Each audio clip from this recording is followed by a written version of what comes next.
Reality, யதார்த்தம் என்ன? நம்முடைய மூளை, உடல், மனது இந்த மூணுக்கும் சேர்த்து சோர்வை தரக்கூடியது அப்படின்னா அது தோல்விதான். அப்படின்னா ஒரு தோல்விக்கு பின்னாடி நம்முடைய மனம் சோர்வு தான் அடையும் அப்படிங்கறத புரிஞ்சுக்கணும். சரி, இதெல்லாம் ஒரு பக்கம் இருக்கட்டும். பெரிய பெரிய தலைவர்கள், தொழிலதிபர்கள், விளையாட்டு வீரர்கள்லாம் எப்பவுமே எது நடந்தாலும் பாசிட்டிவா இருக்கிற மாதிரியே இருக்கிறாங்களே, அது எப்படி அப்படின்னு நீங்க கேட்டீங்கன்னா அதுக்கு பின்னாடி இருக்கிறது ஒரே ஒரு காரணம் தான், பயிற்சி. நீங்களும் அதை தெரிஞ்சுக்கிட்டு சரியா கையாண்டா அவங்கள மாதிரியே நம்மளும் 4 பேருக்கு உதாரணமா வாழவும் முடியும். அது எப்படி அப்படிங்கறதுக்கான பாயிண்ட்ஸ் தான் அடுத்தது நான் சொல்ல போறது. முதல்ல டோன்ட்ஸ், அதாவது தொடர் தோல்வியின் காரணமாக கொஞ்சம் டிப்ரெஸ்டா இருக்கும் போது எதையெல்லாம் நீங்க செய்யக்கூடாது. முதல்ல யாராவது ஒருத்தர்கிட்ட என் கஷ்டத்தை சொல்லியே ஆகணும் அப்படின்னு சொல்லி கிடைக்கிறவங்க எல்லார்கிட்டையும் போய் புலம்ப கூடாது. இந்த உலகத்துல பாதி பேர் நம்ம டென்ஷனா இருக்கும்போது என்ன பேசுறோமோ அதை ஞாபகம் வச்சுக்கிட்டு அதையே பிடிச்சுக்கிட்டு இன்னொரு நாள் நம்மள குத்தி காட்டி பேசுவாங்க. அதனாலதான் முதல்ல நம்ம செய்யக்கூடாதது, நம்ம டிப்ரெஸ்டா இருக்கும்போது இன்னொருத்தர்கிட்ட போய் புலம்ப கூடாது. ரெண்டாவது, முக்கியமான விவாதங்கள்ல ஈடுபடக்கூடாது, முக்கியமான முடிவுகளும் எடுக்கக்கூடாது. எவ்வளவு பெரிய புத்திசாலியா இருந்தாலும் சரி, குழப்பத்துல இருக்கும்போது சரியான முடிவு எடுக்க முடியாது. எந்த முடிவா இருந்தாலும் சரி, நம்முடைய மனநிலை சரியாகிற வரைக்கும் காத்திருந்து அதுக்கப்புறம் தான் எடுக்கணும். அதையும் மீறி யாராவது ஒருத்தர் உங்ககிட்ட விவாதத்துக்கு வந்தா கூட எனக்கு 2 நாள் நேரம் கொடுங்க அப்படின்னு சொல்லி அந்த விவாதத்தை ஒத்தி வைப்பது சாலச் சிறந்தது. அடுத்த பகுதி, எதை செய்யலாம்? மனது, உடல், மூளை இது மூணுமே சோர்வடைந்திருக்கும் அப்படின்னு நான் சொன்னேன். இந்த 3 சோர்வுகளுக்கும் ஒரே மருந்து தூக்கம் தான். ஆனா பொதுவா என்ன செய்வாங்க நம்ம மக்கள் அப்படின்னு பாத்தீங்கன்னா, ஒரு இன்டர்வியூல வேலை கிடைக்கல அப்படின்னு சொன்னாலோ இல்ல எக்ஸாம் ஒழுங்கா எழுதல அப்படின்னாலோ கூட இன்னைக்கே நான் படிச்சு உருப்பட போறேன் அப்படின்னு சொல்லிட்டு ராத்திரி முழுக்க முழிச்சிருப்பாங்க. ஆனா கடைசியா ஒண்ணுமே செய்ய மாட்டாங்க. அது மேலும் அவங்களுடைய உடல்நிலையையும் மனநிலையையும் பாதிச்சிரும். அடுத்த நாள் பார்த்தா நம்ம வாழ்றதே வேஸ்ட் அப்படிங்கிற மாதிரியான ஒரு உணர்வை ஏற்படுத்திடும். இதுக்காகத்தான் ஒரு தோல்விக்கு பின்னாடி மனக்குழப்பத்துல இருக்கும்போது போதுமான அளவு தூக்கத்தை எடுத்துக்கணும். ரெண்டாவது, உங்களுக்கு பிடிச்ச நல்ல உணவை சாப்பிடணும். நான் ஸ்ட்ரெஸ் ஈட்டிங்க சொல்ல வரவே இல்ல. உங்களுக்கு பிடிச்சது எதுவானாலும் சொந்தமா நீங்களே சமைச்சு சாப்பிட முடியும்னா நீங்களே உட்கார்ந்து சமைச்சு ரசிச்சு அதை சாப்பிட்டு பாருங்க.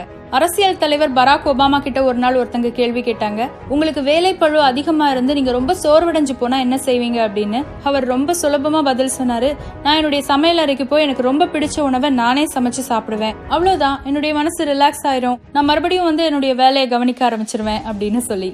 கேட்கறதுக்கு வேடிக்கையா இருந்தாலும் இது உண்மையாவே ஒர்க் அவுட் ஆகிற ஒரு டெக்னிக் தான். 3வது பாயிண்ட், இயற்கையோடு அதிகமான நேரத்தை செலவிடுங்கள். நீங்க பீச்சுக்கு போய் கடல் தண்ணியில காலை நனைச்சிட்டு வரும்போதோ, குளத்துக்கு போய் குளிச்சிட்டு வரும்போதோ, தோட்டத்துல செடி கொடிகளோட கொஞ்ச நேரம் செலவு பண்ணும்போதோ அது எல்லாமே அதோட எனர்ஜியை உங்களுக்கு தருமா. ஆனா இப்ப இருக்கிற சூழ்நிலையில அது கொஞ்சம் கஷ்டம்தான், எனக்கும் தெரியும். இது எல்லாம் சரியாகி நம்ம வெளியே போக ஆரம்பிக்கும் போது இந்த இயற்கை எவ்வளவு முக்கியமானது அப்படிங்கறத தயவு செய்து உணர்ந்து அதோட கொஞ்சம் நேரத்தை செலவு பண்ணுங்க. 4வது பாயிண்ட், ஃபீல் குட் ஆக்டிவிட்டிஸ். இந்த ஃபீல் குட் ஆக்டிவிட்டிஸ் அப்படின்னா என்னன்னா, எதை செஞ்சா உங்களுக்கு அதிக மகிழ்ச்சி அது தருமோ அதுதான். இது ஒரு நபருக்கு இன்னொரு நபர் மாறுபடும். ஒரு சிலருக்கு புத்தகங்கள் படிக்கிறது பிடிக்கும், ஒரு சிலருக்கு டிவி பாக்குறது பிடிக்கும், ஒரு சிலருக்கு விளையாடுறது பிடிக்கும். இந்த மாதிரி ஒவ்வொருத்தருக்கும் ஒவ்வொன்னு. இப்ப என்ன எடுத்துக்கிட்டீங்கன்னா, நான் ரொம்ப டிப்ரெஸ்டா இருக்கும்போது ரமணிச்சந்திரன் நாவல்ஸ் மட்டும்தான் படிப்பேன்.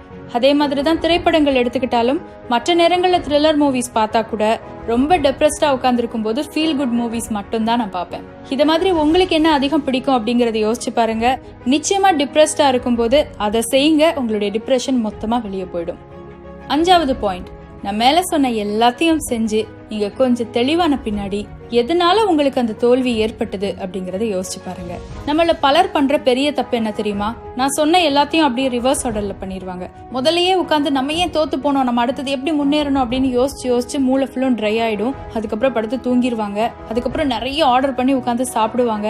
ஆக மொத்தத்துல இது எல்லாமே ஏற்கனவே இருந்த நிலைமையை விட மோசமான ஒரு நிலைமையில கொண்டு போய் விட்டுரும். அதனால இந்த ஆர்டர் அப்படியே ஃபாலோ பண்ணுங்க.